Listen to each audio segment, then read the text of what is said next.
Dalam saudara, renungan kita kali ini merupakan khotbah singkat mengenai kekuatan dalam kehendak Allah. Di tengah dunia yang semakin tidak menentu, kita perlu kekuatan dari Allah untuk dapat melaluinya. Kekuatan Allah tersebut ada dan kita bisa rasakan jika kita memahami kehendaknya, Bapak Ibu sekalian.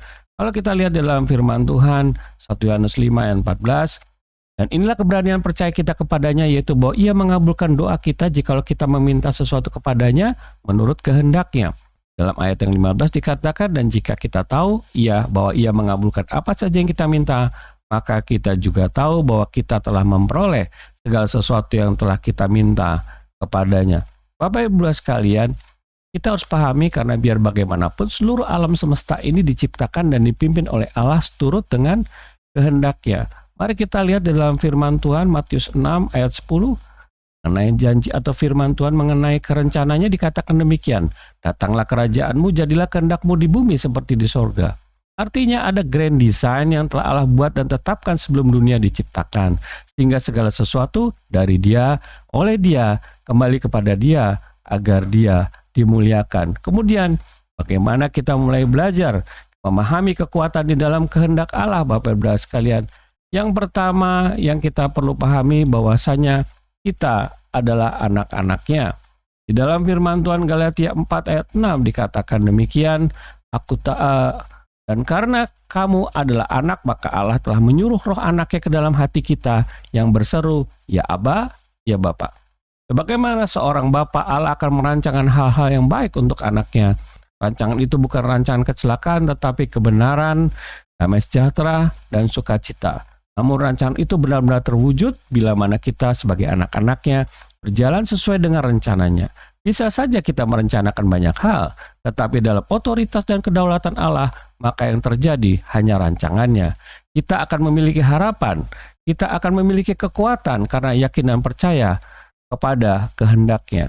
Kita lihat di dalam firman Tuhan, Bapak Ibu sekalian, di dalam Amsal 19 ayat 21, demikian dikatakan bahwasanya banyaklah rancangan di hati manusia, tetapi keputusan Tuhanlah yang terlaksana. Yang kedua yang perlu kita pahami adalah bahwasanya kehendaknya tidak pernah gagal. Kalau kita lihat dalam firman Tuhan, di dalam Ayub 42 ayat 2 dikatakan demikian, aku tahu bahwa engkau sanggup melakukan segala sesuatu dan tidak ada rencanamu yang gagal. Jadi, jika kita bicara mengenai kehendak Allah, maka kita sedang berbicara mengenai keberhasilan yang Allah akan lakukan. Tentunya keberhasilan menjadi tujuan setiap dari manusia di tengah berbagai tantangan yang bisa menggagalkan.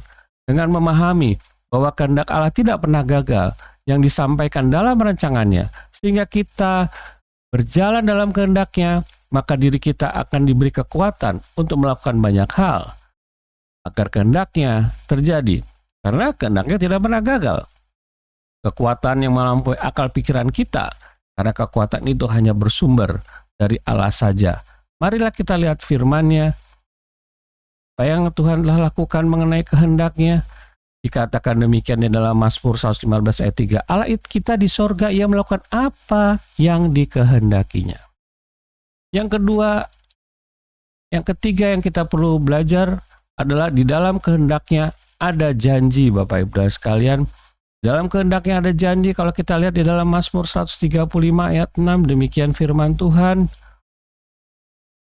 Ya, Tuhan melakukan apa yang dikehendakinya di langit dan di bumi, di laut dan di segenap samudera raya. Tuhan pasti melakukan kehendaknya karena di dalam kehendaknya terdapat janjinya.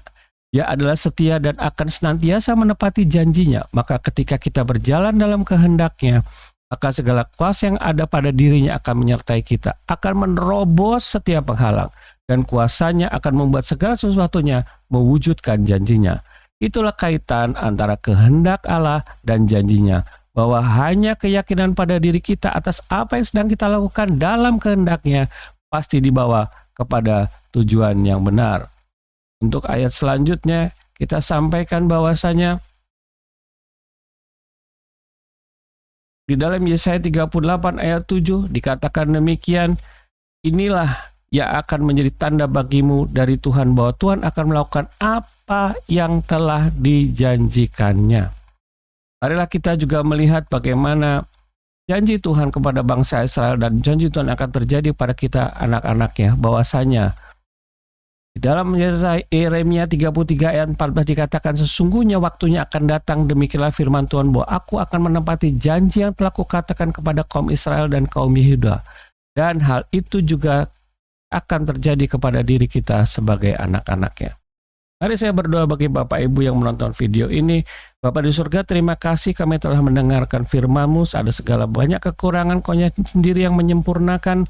Dialah Roh Kudus-Mu yang mengajarkan kami, menanamkan benih firman ini dalam kehidupan kami agar tumbuh dan berbuah dalam kehidupan kami. Berkatilah setiap orang yang menonton video ini, berkatilah keluarganya, pekerjaannya, apapun yang diperbuatnya berhasil. Yang sedang sakit Kau sembuhkan, yang sedang berbeban berat Kau angkat Tuhan, sedang mengalami jalan buntu Kau berikan jalan keluar.